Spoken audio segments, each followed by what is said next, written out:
Hi friends, welcome all. இப்போ நீங்கள் பார்த்துட்டு இருக்கிறது ஹார்னட் 2.0 ஓபிடி டைப் மாடல். இது BS6 ஃபேஸ் 2 நாம் ஸ்டடி ஹோண்டா இப்போ ரீசெண்டாக லான்ச் பண்ணியிருக்காங்க. இதில் ஒரு மேஜர் அப்டேட் கொடுத்துருக்காங்க இந்த 2023 வேரியண்ட்டில். அது என்ன ஒரு அப்டேட், அது யூஸ்ஃபுல்லாக இருக்குது அந்த யூசர்ஸுக்கு, அதோட காம்படிட்டிவ் பைக்ஸுக்கும் இந்த ஹார்னட் 2.0க்கும் என்னென்ன டிஃப்ரென்ஸ் இருக்குது, இது மாதிரி நிறைய ஸ்பெக்லாம் பற்றி பார்ப்போம். வாங்க வீடியோக்குள்ளே போகலாம்.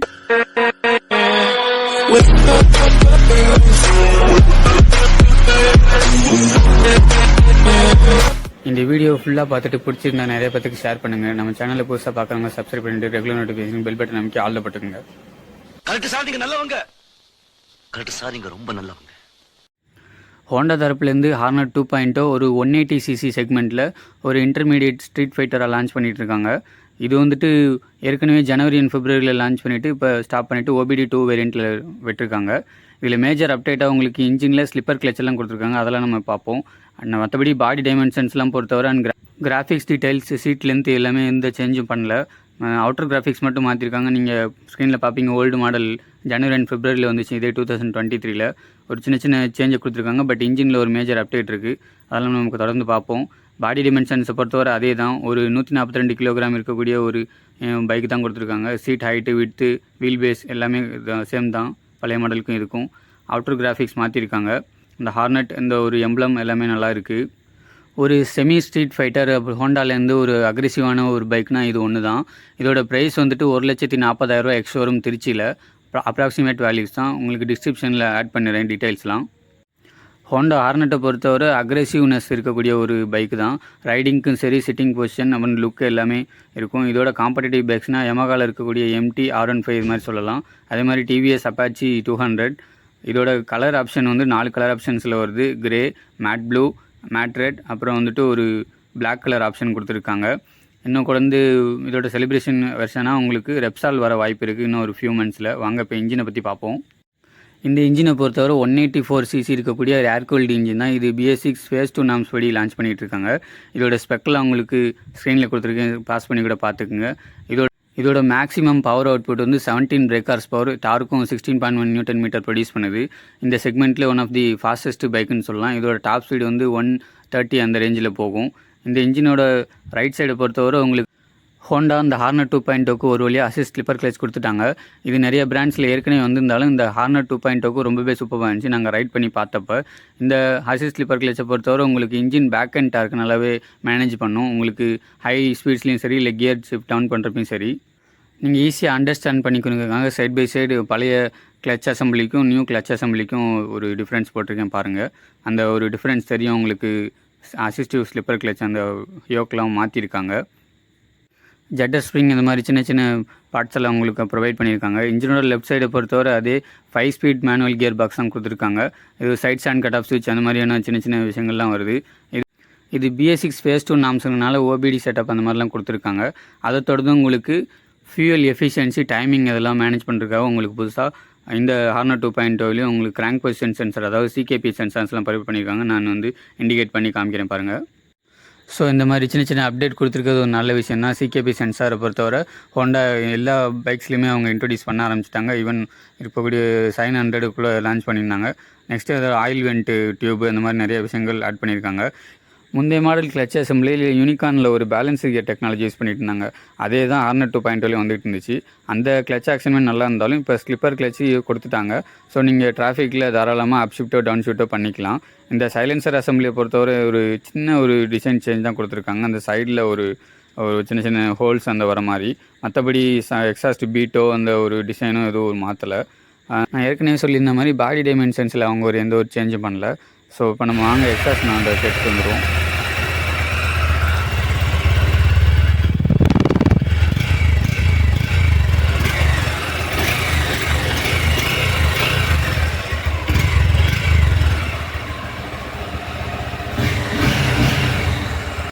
ஸோ கைஸ், இப்போ நம்ம ஹார்னட் 2.0 டெஸ்ட் செக்மெண்ட்டில் தான் இருக்கும். நான் ஏற்கனவே சொன்ன மாதிரி இந்த ஹார்னட் 2.0 ஒரு அக்ரெசிவ் ஸ்டைலிங் இருக்கக்கூடிய ஒரு இன்ஜின் கேரக்டரிஸ்டிக்ஸும் சரி, ரைடிங் கேரக்டரிஸ்டிக்ஸும் இருக்கக்கூடிய ஒரு பைக்கு தான் இது. இனிஷியல் பிக்கப் ரொம்பவே சூப்பராக இருந்துச்சு. மற்ற ஹோண்டா பைக்ஸ்லலாம் ஒரு ரீஃபைன்மெண்ட்டு, அந்த ஒரு பில்டு குவாலிட்டி எல்லாமே இந்த ஹார்னட் 2.0லும் இருக்குது. பட் கூடவே ஒரு அக்ரெஷனும் இருக்குது. நல்ல ஒரு 3rd and 4th கியரில் 5th கியரில் நீங்கள் ஸ்பீடை கம்மி பண்ணாலும் இந்த அசிஸ்டிவ் ஸ்லிப்பர் கிளச் இருக்கனால அந்த பவர் அண்ட் பேக் அண்ட் டார்க்கு நல்லாவே ஹேண்டில் பண்ணிச்சு இந்த ஹார்னட் 2.0. மற்றபடி ஹோண்டா இன்ஜினில் என்ன இருக்குமோ அந்த ரிஃபைன்மெண்ட்டும் ஸ்மூத்னஸும் இருக்குது, கூடவே அந்த அக்ரெஷனும் இருக்குது. ஒரு செமி ஸ்ட்ரீட் ஃபைட்டராக தான் இந்த ஹார்னட் 2.0 இருக்குது. ஃப்ரண்ட்டு சஸ்பென்ஷனை பொறுத்தவரை யூஎஸ்டி கொடுத்துருக்காங்க. இந்த மாதிரி ஸ்மூத் ரோட்ஸ்லாம் நல்லாவே ஹேண்டில் பண்ணிச்சு. பட் நீங்கள் ஒரு மட்டி ரோட்ஸ் இல்லை கார்னர்லாம் எடுக்கலாம், இருந்தாலும் ஒரு சின்ன இம்பேக்ட் வந்து ஹேண்டில் பார்ஸில் உங்களுக்கு ஃபீல் ஆச்சு. ரியர் சஸ்பென்ஷனை பொறுத்தவரை ரொம்பவே நல்லா இருந்துச்சு. அது சஸ்பென்ஷன் டெஸ்ட் அப்போ நாங்கள் சொல்கிறோம். மற்றபடி இந்த ஹேண்ட்லிங் பொசிஷன், அந்த அக்ரெஷன், அந்த எல்லாமே ஒரு சூப்பராக இருக்கும். நீங்கள் இந்த பைக்கை வந்துட்டு ஒரு தடவை டெஸ்ட் ட்ரைவ் பண்ணி பார்த்துட்டு நீங்கள் சூஸ் பண்ணுங்கள். அதே மாதிரி இந்த ஹார்னட் 2.0 பொறுத்தவரை டேர்னிங் ரேடியஸ் எல்லாமே நல்லா இருந்துச்சு. அது சிட்டிங் பொசிஷன்லையும் சொல்கிறேன். நீங்கள் இந்த ஒரு 6 ஃபீட் ஆளாக இருந்தாலும் நல்லா ஈஸியாக நீங்கள் ஹேண்டில் பண்ணலாம் இந்த ஹார்னட் 2.0 பொறுத்தவரை. 180cc நல்ல பிக்கப் தாராளமாக இருந்துச்சு. நீங்கள் செகண்ட் கியர்லேயே ஒரு 67-70 கிட்ட போனோம், நீங்கள் ஸ்க்ரீனில் கூட பார்க்கலாம். ஒரு 50 கியர் வரைக்கும் தான் கொடுத்துருக்காங்க. இன்னும் ஒரு 6வது கியரும் ஆட் பண்ணியிருந்துருக்கலான்னு என்னோடய ஃபீல். டெஸ்ட் பண்ணிகிட்டு இருக்கப்போ இதோட மைலேஜ் சொல்லிடுறேன். இதோட மைலேஜ் பொறுத்தவரை நல்லா உங்களுக்கு அக்ரெசிவாக ஓட்டுறதுனால ஒரு 43 45 வரை நீங்கள் எக்ஸ்போர்ட் பண்ணலாம். இப்போ நீங்கள் ஸ்க்ரீனில் பார்ப்பீங்க, லெஃப்ட் ஹேண்ட் எடுத்து இது மாதிரி ஒரு சின்ன மேடு பள்ளமான மட்டி ரோட்ஸில் போகிறப்ப என்ன தான் யூஎஸ்டி ஃபோர்க்ஸாக இருந்தாலும் ஒரு சின்ன இம்பேக்ட் ஃபீல் ஆச்சு அந்த ஹேண்டில் பார்ஸில். மற்றபடி வைப்ரேஷன்ஸ் 80-85 போனாலும் அதெல்லாம் ஃபீல் ஆகலை. ஸோ நல்லாவே இருந்துச்சு. அடுத்து சஸ்பென்ஷன் செட்டப்புக்கு வரும். ஃப்ரண்ட்டில் உங்களுக்கு ஏற்கனவே சொன்ன மாதிரி யூஎஸ்டி ஃபோர்க்ஸ் கொடுத்துருக்காங்க. இது நிறைய காம்படிட்டிவ்ஸ் பைக்கில் வந்துருச்சு. இப்போ R15 MT அந்த மாதிரி நிறைய பைக்ஸில் கொடுத்துட்ருக்காங்க. இதோட பவர் அந்த அவுட்புட் வந்து நல்லாவே இருந்துச்சுன்னு சொல்லலாம். ரியர் சஸ்பென்ஷனும் நம்ம நல்லாவே ஆக்ஷன் இருந்துச்சு. ஒரு பில்லியனுக்கும் சரி ரைடருக்கும் சரி பேக் பெயின் எந்த அளவுக்கும் வராது, நீங்கள் ஒரு கன்சிடராக ஒரு 70-80 கிலோமீட்டர்ஸ் ரைட் பண்ணாலும். பட் இதோட ஸ்விங் ஆமை பொறுத்தவரை இன்னுமே பாக்ஸ் டைப் ஸ்டீலில் தான் கொடுத்துக்கிட்டு இருக்காங்க. நெக்ஸ்ட்டு டயர் ப்ரெஷர்லாம் போட்டிருக்கேன், அப்படியே பாஸ் பண்ணி கூட பார்த்துக்குங்க. இதோட கிரவுண்ட் கிளியரன்ஸை பொறுத்தவரை 167 mm கொடுத்துருக்காங்க. வீல் பேஸுமே ரொம்ப பெருசாக கொடுத்துருக்காங்க. Front and rear wheel size எதுவும் மாற்றலை, சைடில் போட்டிருக்கேன் பாருங்கள். இந்த பைக் ஒரு செமி ஸ்ட்ரீட் ஃபைட்டர் கேரக்டரிஸில் இருக்கனால சைட் ஸ்டாண்ட் சென்டர் ஸ்டாண்ட் ரெண்டுமே ப்ரொவைட் பண்ணியிருக்காங்க. இதோட சீட்டிங் அசம்பிளியை பொறுத்தவரை ஏற்கனவே வந்துட்டு இந்த ஹார்னட் 2.0 மாதிரி ஸ்ப்ளிட் சீட்டு தான் கொடுத்துருக்காங்க. ஒரு நல்ல ஒரு பில்லியனுக்கும் ரைடருக்கும் ஒரு நல்ல ரூம் இருக்கக்கூடிய ஒரு செட்டிங் பொசிஷன் தான் இந்த ஹார்னட் 2.0 இருக்குது. ரியர் கிராப் ரயிலுமே ஸ்ப்ளிட் டைப்பில் கொடுத்துருக்காங்க, அது மெட்டல் ஃபினிஷில் வருது. பட் இதில் ஒரு சின்ன விஷயம் என்னென்னா ஒரு குஷனிங் இன்னும் கொஞ்சம் ஆட் பண்ணியிருக்கலாமோன்னு என்னோட தோணுது. நீங்கள் எக்ஸ்ட்ரா பை பண்ணி தான் அந்த மாதிரி பைக்குக்கு நீங்கள் ஆட் பண்ணிக்கணும்னு நினைக்கிறேன். இந்த பைக்கை பொறுத்தவரை ஃப்யூச்சரில் E20 ஃபியூல் அக்செப்ட் பண்ணும். ஸோ ஹோண்டா அந்த வகையில் தான் உங்களுக்கு இந்த பைக்கை மேனுஃபேக்சர் பண்ணியிருக்காங்க. நெக்ஸ்ட்டு இதோட டேங்க் ஒரு மஸ்குலரான டைப்பில் கொடுத்துருக்காங்க, அதோட கெப்பாசிட்டி சொல்கிறேன். நெக்ஸ்ட்டு சீட்டிங் கம்ஃபர்ட்டு வரும். இப்போது நான் வந்து 5.3 இருக்கக்கூடிய ஆள். ஸோ உங்களுக்கு ஈஸியாக உங்களுக்கு லெக் ரீச் இருக்குது. லெஃப்ட் சைடு ரைட் சைடு ரெண்டு லெக்குமே என்னால் ப்ளேஸ் பண்ண முடியுது. அந்த ஹேண்ட்லிங் பொசிஷனுமே நல்ல ஒரு அப்ரைட்டாக ஒரு அக்ரெசிவ்னஸ் கொடுக்குது. இந்த ஒரு 6 ஃபீட் ஆளாக இருந்தாலும் நீங்கள் ஈஸியாக தாராளமாக ஹேண்டில் பண்ணலாம். யூடர்ன்ஸ்லேயும் சரி, நல்ல ஒரு சின்ன டர்னிங்ஸ்லேயும் சரி. சீட்டிங் கம்ஃபர்ட் மட்டும் இன்னும் கொஞ்சம் கொடுத்துருந்துருக்கலாம். பட் அந்த ஹேண்டில் பார் பொசிஷன்லாம் நல்லாவே இருந்துச்சு. அது ஏற்கனவே வந்து ஹார்னட் 2.0 மாதிரி இதுலேயும் அந்த ஹேண்டில் பார் ரைசர்ஸ்லாம் வச்சு கொடுத்துருக்காங்க. ஒரு அப்ரைட்டான ஒரு பொசிஷனில் இருக்குது. இது ஒரு அப்பாச்சி 200லேயும் சரி, MT 15லேயும் சரி, அது இருக்கக்கூடிய கேரக்டர்ஸ்லையும் இன்னும் கொஞ்சம் கூடுதலாக நல்லா இருக்க மாதிரி எனக்கு ஒரு ஃபீல் ஆச்சு. சைடு அந்த விங்ஸ் எல்லாமே யூட்டர்ன் பண்ணுறப்ப நல்லா ஒரு கேப் இருக்க மாதிரி தான் கொடுத்துருக்காங்க. ஸோ பழைய ஹார்னட் 160 இருந்த அந்த ஒரு பிரச்சனையை இந்த 2.0 நிவர்த்தி பண்ணியிருக்கு. ரீசெண்ட் டைம்ஸில் அது நல்லா இருக்குது, உங்களுக்கே தெரியும். பழைய யூசர் யாராவது பார்த்துக்கிட்டு இருந்தீங்கன்னா கூட உங்களுக்கே அது நோட்டீஸ் பண்ணியிருப்பீங்க. ரைடரோட லெக்குமே நல்லா போய் டேங்க்கில் ஒரு பிளேஸ் ஆச்சு. ஸோ அந்த வகையில் ரைடர் சிட்டிங் கம்ஃபர்ட்டுக்கு ஏற்ற பைக்கு தான். இந்த டேங்க்கை வந்துட்டு E20 ஃபியூல் அக்செப்ட் பண்ணும். இதோட கெப்பாசிட்டி வந்து 12 லிட்டர்ஸ் கொடுத்துருக்காங்க. இது இன்னும் கொஞ்சம் கூடுதலாக கொடுத்துருக்காம ஒரு 13 லிட்டர் இல்லை 15 லிட்டர் வரைக்கும் கொடுத்துருக்கலான்னு எனக்கு தோணுது. கீ போடுற ப்ரொவிஷனும் உங்களுக்கு டேங்க்லேயே வந்துடுது. உங்களுக்கு இந்த ஃபியூச்சரில் E20 ஃபியூல் அக்செப்ட் ஆகிறனால மைலேஜ் ஒரு ஏற்கனவே 43-45 சொன்னேன் இல்லைங்களா, ஒரு 42 இல்லை 41 அந்த ரேஞ்சில் வர வாய்ப்பு இருக்குது. ஏன்னா E20 ஃபியூலை பொறுத்தவரை மைலேஜ் கம்மியாகுங்கிற மாதிரி தான் சொல்லியிருக்காங்க. Handle bar and switches placement எல்லாமே சூப்பராக இருந்துச்சு. இதில் வந்துட்டு உங்களுக்கு அசாட் சுவிட்சும் கொடுத்துருக்காங்க, நீங்கள் காசன் சுச்சுவேஷன்ஸை யூஸ் பண்ணிக்கலாம். மீட்டரை பொறுத்தவரை எந்த ஒரு சேஞ்சும் பண்ணல, அதே பழைய வெர்ஷனில் என்ன வந்துகிட்டு இருந்தோ அதே தான். ஃபுல்லி டிஜிட்டல் மீட்டர் கொடுத்துருக்காங்க. இதில் இன்னும் கொஞ்சம் இன்ஃபர்மேஷன்ஸ் ஆட் பண்ணியிருக்கலான்னு என்னோட தோணுது. இதிலே செட் பட்டன் செலக்ட் பட்டன் ரெண்டுமே இருக்குது. நீங்கள் வந்துட்டு total riding range, kilometre, average mileage, இது மாதிரி நிறைய விஷயங்கள் இது பண்ணிக்கலாம், நோட் பண்ணிக்கலாம்.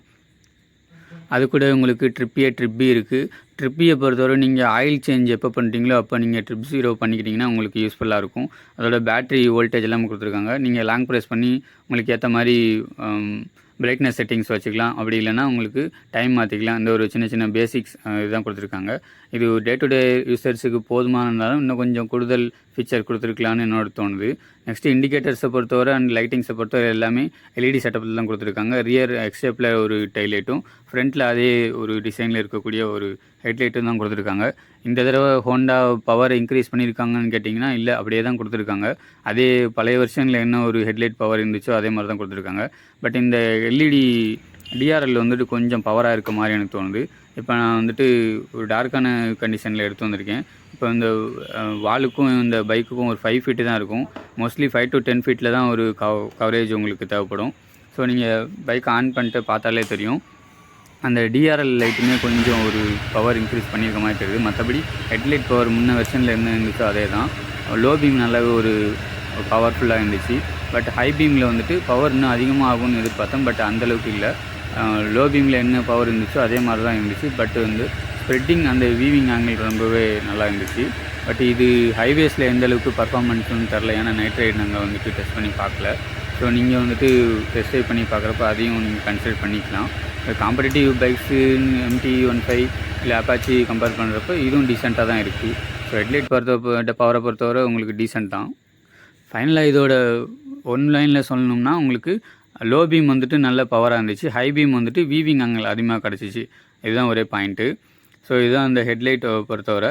டைலைட் அண்டு இண்டிகேட்டர்ஸை பொறுத்தவரை உங்களுக்கு எல்இடியில் தான் வருது. இதில் வந்துட்டு அசாட் ஸ்விட்சும் கொடுத்துருக்கனால இது மாதிரி நைட் டைமில் நீங்கள் ஏதாவது காசன் சுச்சுவேஷனில் இருக்கப்போ யூஸ் பண்ணிக்கலாம். நைட் டைமில் அந்த மீட்டர் விசிபிலிட்டியுமே நல்லா இருந்துச்சு. டே டைம்லேயும் மீட்டர் விசிபிலிட்டி ரொம்ப சூப்பராக இருந்துச்சு. ஃபைனலாக இது பிரேக்கிங்னு வருவோம். பிரேக்கிங்கை பொறுத்தவரை ஃப்ரண்ட்டில் சிங்கிள் சேனல் ஏபிஎஸ் கொடுத்துருக்காங்க. டுவல் சேனலாக கொடுத்துருந்துருக்கலாம்னு என்னோட கருத்து. இந்த ஃப்ரண்ட் டிஸ்கை பொறுத்தவரை 272 mm கொடுத்துருக்காங்க. நல்ல ஒரு பெரிய டிஸ்க் பிரேக் தான். இது எப்படி டுவல் கேலிபர்ஸில் வருது, அதே SP160 என்ன இருந்துச்சோ அதே டைமென்ஷன்ஸ் தான் கொடுத்துருக்காங்க. சிங்கிள் சேனல் ஏபிஎஸில் ஒர்க் ஆகுது. பட் அந்த ஃபிட் அண்ட் ஃபினிஷ் இன்னும் கொஞ்சம் சொல்கிறேன், அது வந்துட்டு வீடியோட எண்டில் சொல்கிறேன். அப்சைட் டவுன் ஃபோர்க்ஸ் யூஸ் பண்ணியிருக்கனால உங்களுக்கு ஈஸியாக கார்னரிங் பண்ணலாம். அதே மாதிரி ஃப்ரண்ட் வீலை பொறுத்தவரை 100க்கு 70க்கு 17 கொடுத்துருக்காங்க. நல்ல ஒரு பெரிய டயர்ஸ் தான் கொடுத்துருக்காங்க. அதே ரியரில் எடுத்திங்கன்னா சேம் தான். 140க்கு 70க்கு 17 டியூப்லெஸ் டயர்ஸ் தான் கொடுத்துருக்காங்க. இந்த அலாய் வீல் செட்டப்புமே நல்லாயிருக்கு. பட் ரியர் டிஸ்கை பொறுத்தவரை சிங்கிள் பார்ட் கொடுத்துருந்தாலும் இன்னும் ஒரு RLP சென்சார் இந்த ஃப்ரண்ட்டில் இந்த மாதிரி இன்னும் கொஞ்சம் ப்ரொவைட் பண்ணியிருந்துருக்கலாம். Rear wheel lift off protection அந்த மாதிரி ஒரு சின்ன சின்ன விஷயங்கள் கொடுத்துருந்துருக்கலாம். பட் ஸ்லிப்பர் கிளச் இருக்கனால இது ஓரளவுக்கு மேனேஜ் பண்ணிக்கும். நீங்கள் வந்து பேக் அண்ட் டார்க்கை அந்த வகையில் ஒரு பாராட்டத்தக்கது தான். ஃப்ரண்ட் அண்ட் ரியர் டிஸ்க் பிரேக்கை பொறுத்தவரை ரொம்பவே டீசெண்டாக இருந்துச்சு. ஃப்ரண்ட்டு டிஸ்க் பைட்டு நல்லா சூப்பராக இருந்துச்சு, ஏன்னா ஏபிஎஸ் இருக்கனால. ஸோ பிரேக்கிங்கை பொறுத்தவரை நீங்கள் எதுவும் ஒரி பண்ணிக்க வேணாம். பட் சிங்கிள் சேனல் ஏபிஎஸ் தான் இருக்குது. டுவல் சேனலாக கன்வெர்ட் பண்ணியிருந்துருக்கலாம் அந்த ப்ரைஸ் செக்மெண்ட்டுக்கு, ஏன்னா 1,40,000 அப்படிங்கிற வரப்போ. ஸோ நீங்கள் 160 செக்மெண்ட்டு 200 செக்மெண்ட்டுக்கு இன்டர்மீடியட்டாக ஒரு பவரும் டீசெண்ட்டாக ஒரு மைலேஜும் தேவைப்படுறவங்க இந்த பைக்கை நீங்கள் தாராளமாக சூஸ் பண்ணிக்கலாம். நெக்ஸ்ட் இதோட டிமெரிட்ஸ் என்னென்னா உங்களுக்கு ஃபிட் அண்ட் ஃபினிஷில் இன்னும் கொஞ்சம் இம்ப்ரூவைஸ் பண்ணி வந்துருக்கலாம்னு பாருங்கள். மட்கார்ட்ஸில் அந்த குவாலிட்டி எல்லாமே ஒரு சின்ன சின்ன பண்ணியிருந்துருக்கலாம். நெக்ஸ்ட்டு வந்துட்டு இதோட சின்ன ஒரு வருத்தம் என்னென்னா சைன் 125ல என்ன ஒரு கீ செட் ப்ரொவைட் பண்ணியிருந்தாங்களோ அதே தான் Hornet 2.0லையும் ப்ரொவைட் பண்ணியிருக்காங்க. ஏன்னா இந்த Hornet 2.0 பொறுத்தவரை ப்ரீமியம் செக்மெண்ட்டில் ஹோண்டா எடுத்து வந்ததுனால இன்னும் கொஞ்சம் மெனக்கெட்டு இருந்திருக்கலாமோன்னு தோணுது. ப்ரைஸ் செக்மெண்ட்டை பொறுத்தவரை ஃபீச்சரும் கொஞ்சம் கொடுத்துருந்துருக்கலாம். மற்றபடி மற்ற ஒரு ஃபிட் அண்ட் ஃபினிஷ் எல்லாம் நல்லா இருந்துச்சு. சைடு கிராஃபிக்ஸும் பேனல்ஸும் நல்லா இருந்துச்சு. இந்த ஒரு பேட்டரி டோர்ஸ்லாம் ரொம்ப லோ என் பிளாஸ்டிக்கில் தான் கொடுத்துருக்காங்க. அது இன்னும் கொஞ்சம் ப்ரைஸ் பண்ணியிருந்துருக்கலாம். இன்ஜின் கார்டுமே பிளாஸ்டிக்கில் லோ என் இதில் தான் வருது. பட் கிராஃபிக்ஸ் நல்லா இருக்குது. இன்னொரு சின்ன வருத்தம் என்னென்னா உங்களுக்கு மழை காலத்தில் ஹெட்லைட்டில் வந்துட்டு சேறுபடுது அப்படின்னு நிறைய யூசர்ஸ் சொல்லியிருக்காங்க.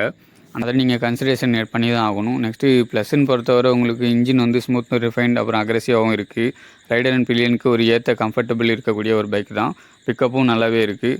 ஸோ நீங்கள் டெஸ்ட் ட்ரைவ் பண்ணி பார்த்துட்டு சூஸ் பண்ணுங்கள். இந்த வீடியோ இன்ஃபர்மேட்டிவாக இருந்துச்சுன்னா நிறைய பேருக்கு ஷேர் பண்ணுங்கள் guys. Everybody knows that I'm breaking down. Everybody knows I ain't faking now. Everybody knows my heart's faking now. Yeah, she hates me now, I made mistakes but now I don't ever wanna be alone. I don't really ever feel at home. On my own, in the zone, that's the only